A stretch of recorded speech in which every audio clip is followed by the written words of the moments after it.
사람들은 흔히 인간은 돈을 좋아하는 존재라고 말합니다. 돈을 많이 벌고 싶어 하고 더 많이 모으려고 하며 희소한 물건에 높은 가치를 매기는 모습을 보면 그렇게 생각하는 것도 무리는 아닙니다. 하지만 조금만 더 깊이 생각해보면 돈 자체가 목적은 아닐지도 모릅니다. 인간이 진짜 원하는 것은 돈이 아니라 미래에 대한 안정감일 가능성이 훨씬 큽니다. 오늘은 우리가 왜 희소한 것에 끌리고 왜 돈을 모으려 하는지 그 근본적인 이유를 함께 살펴보겠습니다. 아주 오래전 원시 시대로 돌아가 보겠습니다.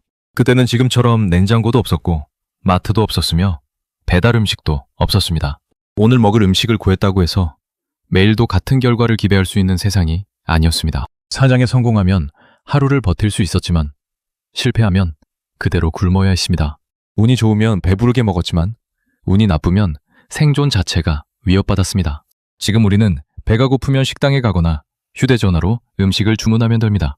하지만 원시인에게 배고픔은 단순한 불편함이 아니라 생명과 연결된 공포였습니다. 오늘 굶는 것이 내일의 죽음으로 이어질 수도 있었기 때문입니다. 결국 인간은 극심한 불확실성 속에서 살아남아야 했고 그 환경은 인간의 뇌를 지금과는 전혀 다른 방식으로 발전시켰습니다. 많은 사람들은 인간의 행동을 행복을 추구하는 과정이라고 생각합니다. 물론 그것도 맞는 이야기입니다. 하지만 그보다 먼저 작동하는 것은 생존입니다. 인간의 뇌는 즐거움을 찾기 전에 먼저 살아남는 방법부터 배웠습니다. 그래서 배를 한 번 채웠다고 만족하며 쉬지 않았습니다. 오히려 더 많이 구하려 했고 더 오래 보관하려 했으며 가능한 한 많이 축적하려 했습니다. 멧돼지 한 마리를 잡았다고 생각해 보겠습니다. 오늘 하루는 배부르게 먹을 수 있습니다. 하지만 내일도 사냥에 성공한다는 보장은 없습니다. 일주일 뒤에도 겨울이 찾아왔을 때도 먹을 것이 있을지 누구도 알 수 없습니다. 그래서 인간은 배가 불러도 또 사냥을 나갔고 먹을 것이 남아도 저장했습니다. 이것은 탐욕이 아니라 미래의 위험에 대비하기 위한 생존 전략이었습니다. 우리는 흔히 저장하려는 습관을 욕심이라고 생각합니다.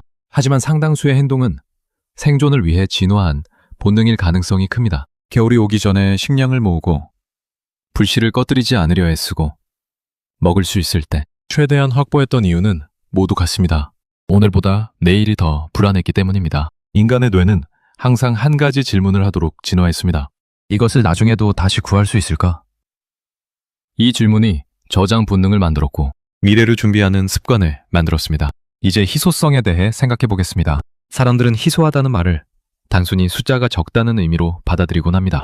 하지만 인간이 진짜 중요하게 여기는 것은 앞으로도 쉽게 얻을 수 없을 것이라는 믿음입니다. 세상의 흔한 물건에는 큰 가치를 느끼지 않지만 다시 구하기 어렵다고 생각하는 순간 그 물건의 가치는 크게 올라갑니다. 예를 들어 모래는 어디에서나 볼 수 있기 때문에 특별한 가치를 인정받지 못합니다. 반대로 매우 드물고 다시 얻기 어려운 물건은 자연스럽게 높은 가치를 갖게 됩니다. 인간의 뇌는 단순히 희귀함에 반응하는 것이 아니라 미래에도 계속 부족할 가능성에 반응하도록 진화한 것입니다. 다시 말해 희소성은 현재의 개념이 아니라 미래의 개념입니다. 오늘 적다는 사실보다 앞으로도 계속 귀할 것이라는 믿음이 더 중요합니다. 이 원리는 지금도 크게 달라지지 않았습니다. 한정판 운동화가 인기를 끌고 명품이 높은 가격에 거래되며 예술품이나 금 같은 자산이 가치 저장 수단으로 인정받는 이유도 비슷합니다. 꼭 지금 당장 필요한 물건이어서가 아니라 앞으로도 쉽게 늘어나지 않을 것이라는 믿음이 사람들의 선택에 영향을 주는 것입니다. 비트코인 역시 같은 관점에서 이해할 수 있습니다. 많은 사람들이 발행량이 제한되어 있다는 점을 중요하게 생각합니다. 숫자 자체가 아름다워서가 아니라 미래에도 그 공급이 쉽게 바뀌지 않을 것이라고 믿기 때문입니다. 결국 사람들이 신뢰하는 것은 숫자가 아니라 예측 가능한 규칙입니다. 여기서 중요한 사실이 하나 있습니다. 인간은 돈을 사랑하는 존재라기보다 예측 가능한 미래를 사랑하는 존재입니다. 돈이 있으면 내일 먹을 걱정을 덜 수 있고 갑작스러운 병원비를 감당할 수도 있으며 예상치 못한 위기에도 대응할 수 있습니다. 돈은 그 자체로 행복을 만드는 것이 아니라 미래를 조금 더 확실하게 만들어주는 도구인 것입니다. 그래서 희소성을 가진 자산에 사람들이 관심을 갖는 이유도 결국 같습니다. 희소한 물건을 손에 넣는 순간 미래에 대한 불안이 조금은 줄어들 것이라는 기대가 생기기 때문입니다. 인간은 본능적으로 불확실성을 줄이고 안정감을 얻으려는 방향으로 행동합니다. 이것이 수천 년 동안 이어져 온 생존의 방식입니다. 결국 인간은 이유 없이 돈을 좋아하는 동물이 아닙니다.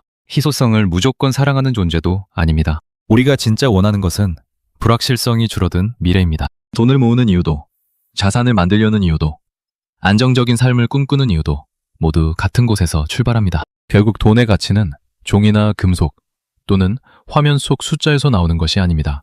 가장 근본적인 가치는 미래를 대비할 수 있다는 믿음에 있습니다. 인간은 불확실한 세상을 살아남기 위해 진화해왔고 지금도 그 본능은 크게 달라지지 않았습니다. 결국 우리가 평생 추구하는 것은 돈 그 자체가 아니라 돈이 만들어주는 예측 가능한 미래와 안정감인지도 모릅니다. 여러분은 돈이 행복을 가져다 준다고 생각하시나요?